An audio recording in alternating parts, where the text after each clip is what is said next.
Alright, well, welcome back to Code 998 Cam. Still waiting for some body cam to come in.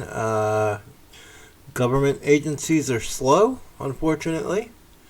But we're going to start here on Jeremy's hearing.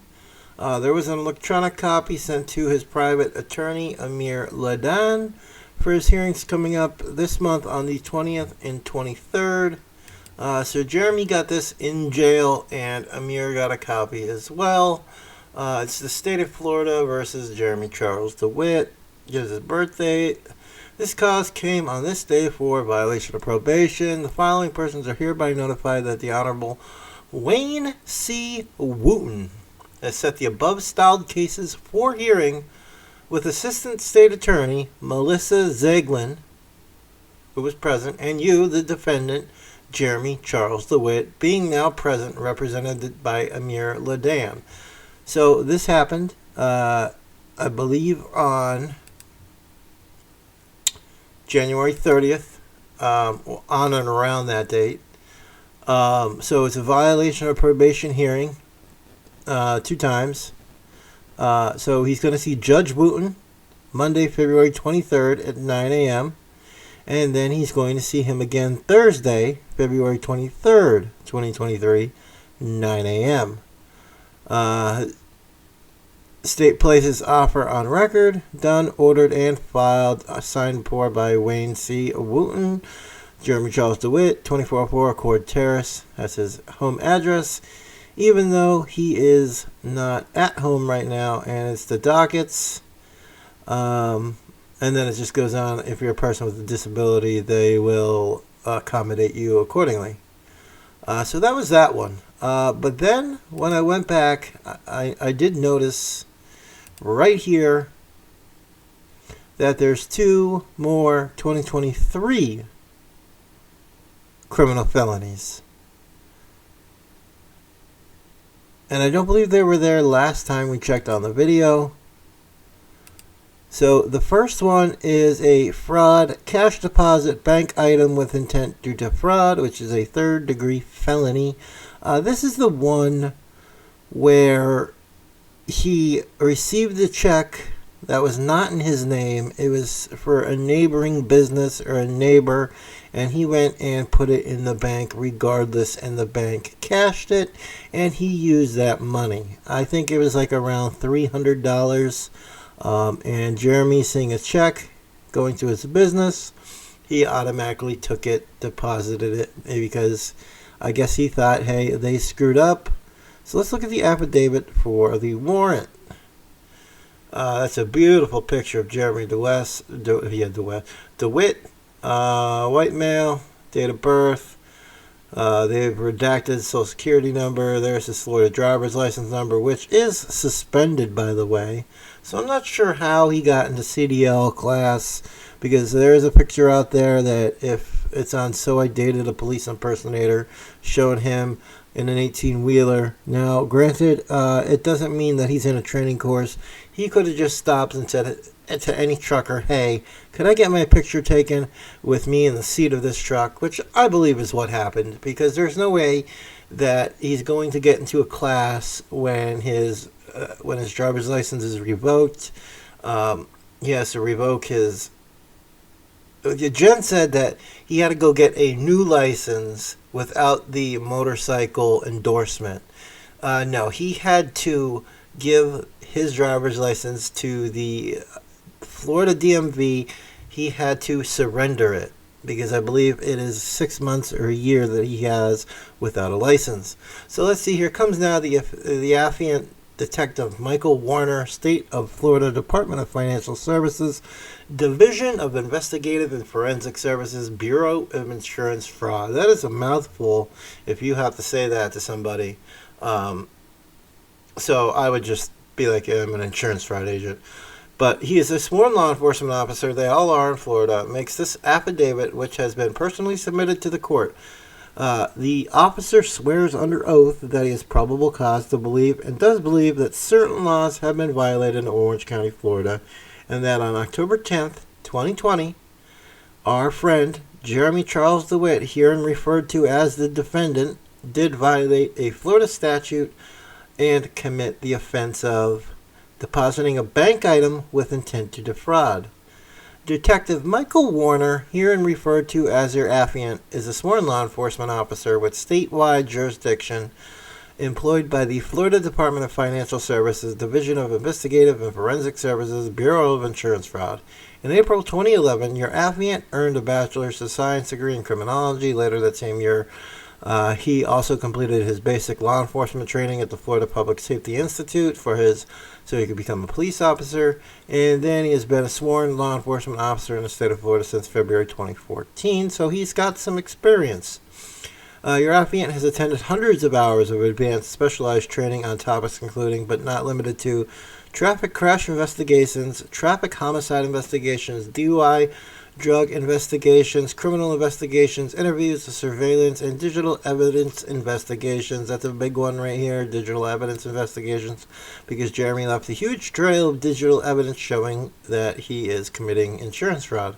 Additionally, he received 135 hours of specialized training from the Division of Investigative and Forensic Services related to economic crime and fraud investigations. Bad for Jeremy.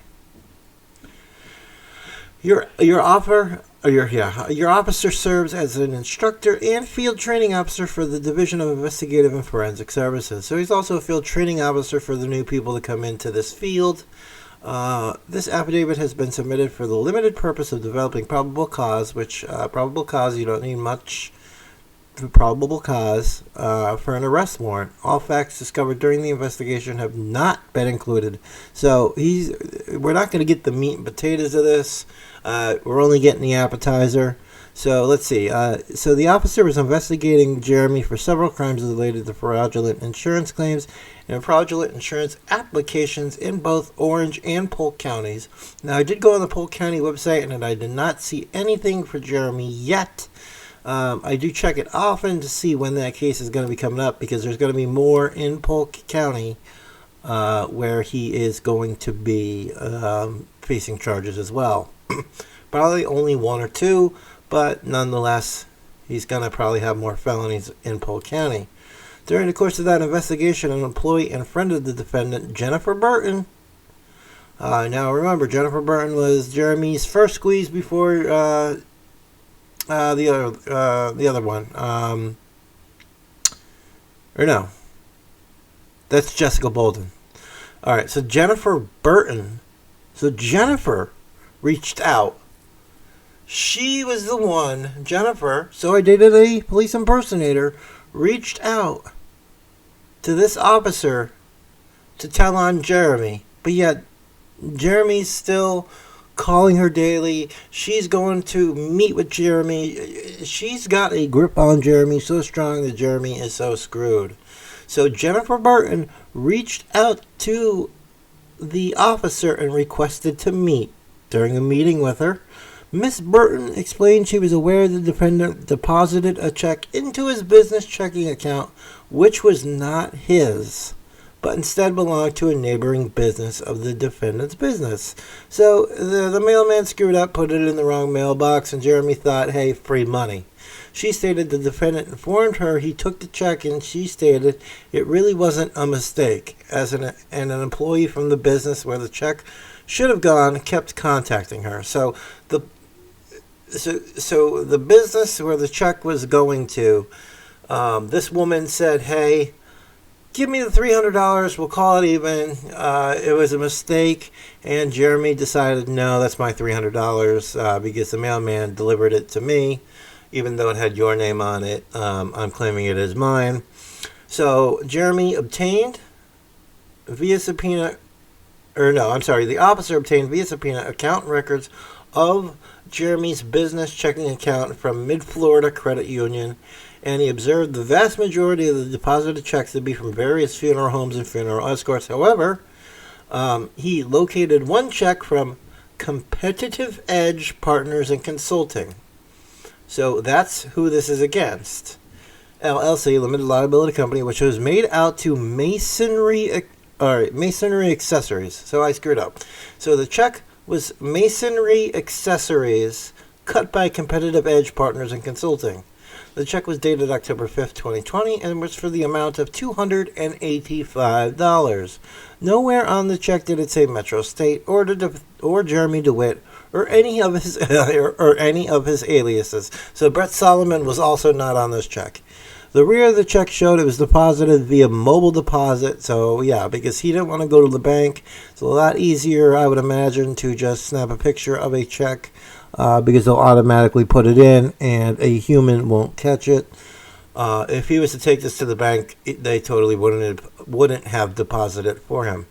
On October 10th, 2020, and had what appeared to be to your officer to be the same signature on the endorsement line as the other checks he deposited into this account, which were made out to Metro State.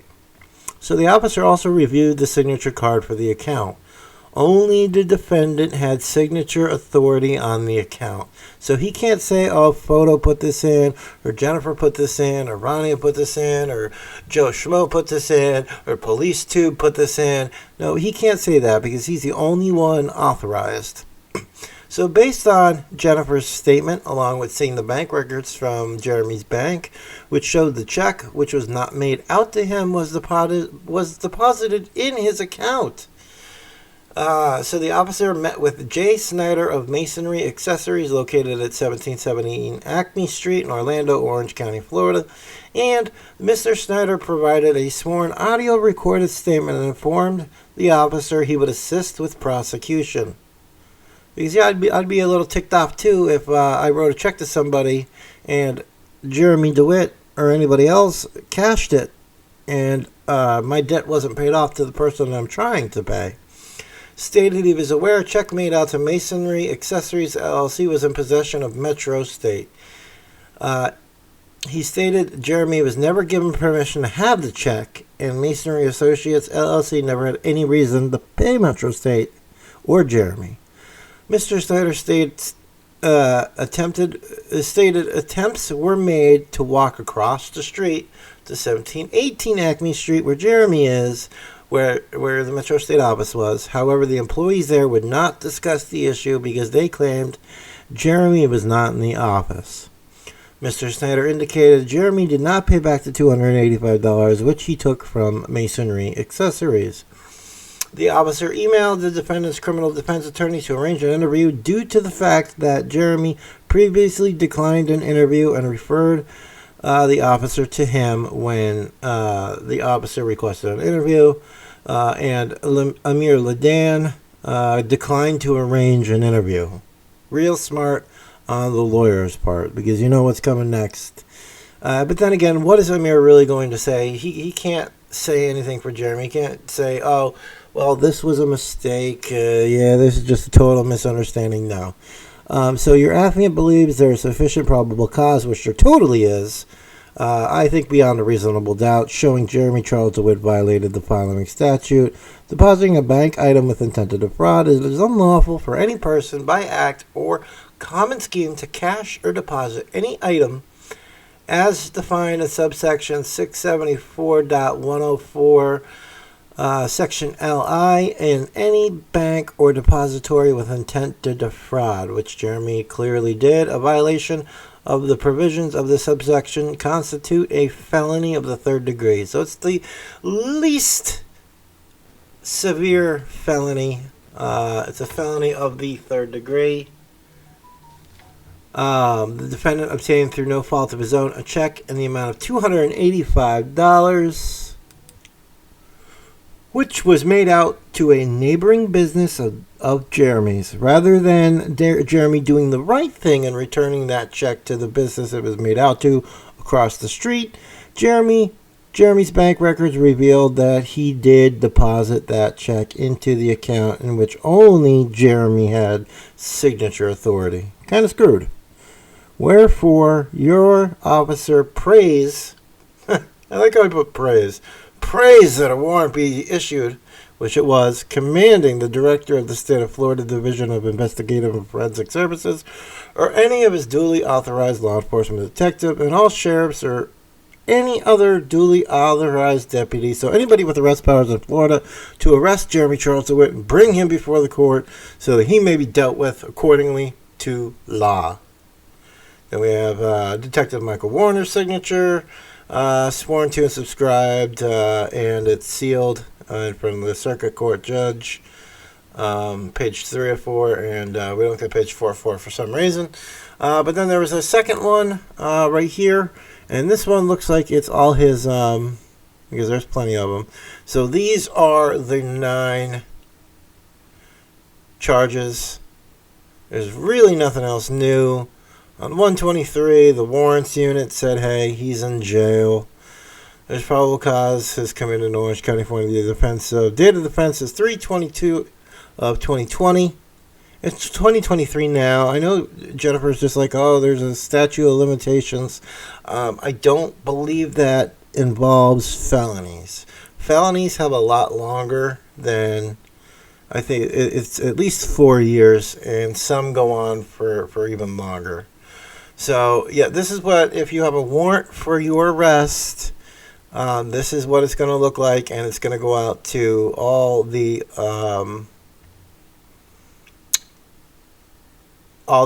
surrounding law enforcements, and they'll have this hanging up, and if they come across this person, they already know, and then what they would do is they would call in dispatch, and they would verify that these are still active warrants, and then they would bring him to jail.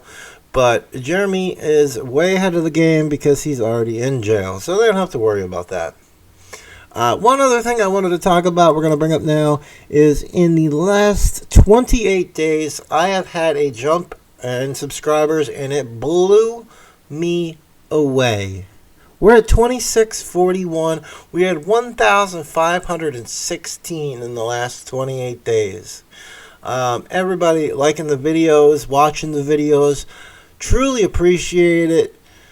I haven't really gone over any of the comments, but I do see these are the latest comments. So just looking at the 3 of them, I'm not really going to talk about this person right here, because I'm going to be the better man and not put out weird, creepy vibe videos. I haven't even watched his videos, but there was one, and he upped his harassment game, unfortunately, calling a past employer, which I actually found quite funny, because my past employer does run his own voice over IP, proprietary voice over IP phone system, which means he doesn't resell others. So he could see each shop that, because he had actually called this company that I no longer work for. He had actually called them, so he was able to, not only are all the calls recorded that come in, but he was able to trace back each shop and trace it right back to who made the call. I'll leave it at that. But they weren't too happy about it, and they wanted resolution as well, because they don't want to be mentioned in any videos or anything like that. And I fully understand, because if I was a business, I wouldn't want anybody talking about my business in a negative way, especially when it's not warranted. But yeah, no. So I haven't gotten anything yet, nor do I plan to. Lock him up for at least 10 years. Ronnie will leave him and move in. I don't know. Ronnie was in on a lot of this, and I think they'd be able to prove that. So I don't know. Jennifer had stated that she's in Egypt right now, and she's not in the country. She ran. I don't know how true that is. I'm not going to go and talk to either of Jeremy's mothers or his brother and try and get a heads up on the situation or anything like that to see where Rania is.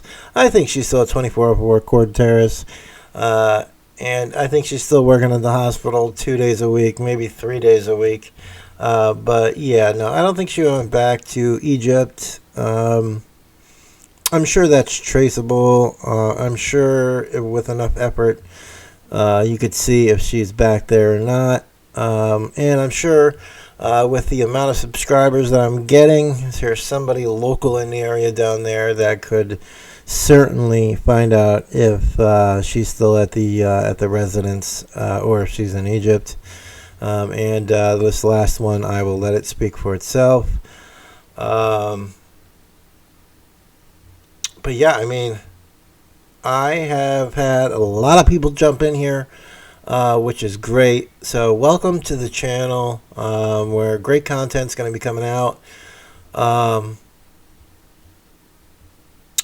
Just my estimated revenue, not a ton, because I haven't really put out that many videos or anything like that. But yeah, 2,000 subscribers and more people are loving my channel.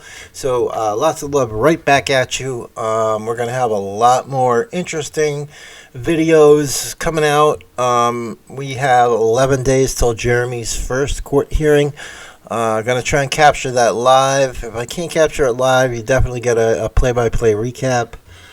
And then on the 23rd, we're going to see what's going to happen. Well, at least one of those are going to happen, whether it's the 20th or 23rd. I'm not sure. I don't know if both are going to take place. They very well could, but I can't see why a judge would have them so close together unless if he's going to listen to them on the 20th and make a judgment and sentencing on the 23rd, or at least a judgment on the 23rd. So I think the 23rd is going to be the more important one of the two. But right now, that's all speculation. But I had a lot of people ask me, how long do I think Jeremy's going to get for all of this when all's said and done? I think it's hard to tell because he thinks it's going to be a technicality. It's not a technicality. Jeremy just really messed up with probation. He's shown that he can't be on probation because 5 out of the 6 times he's been on probation, he has violated it. So it's not looking good. I think they're going to keep him in jail for longer. They may give him between 5 and 8 years. So I would say he'll be out in 2 to 4. That is my guess on this. I think he's going to wrap up all the insurance scams. But on the flip side, Jeremy's going to have to owe tens of thousands of dollars in restitution. So whatever he winds up doing, he's not going to be making a lot of money because a lot of that money is going to have to go towards restitution. So he's going to be paying the courts this restitution.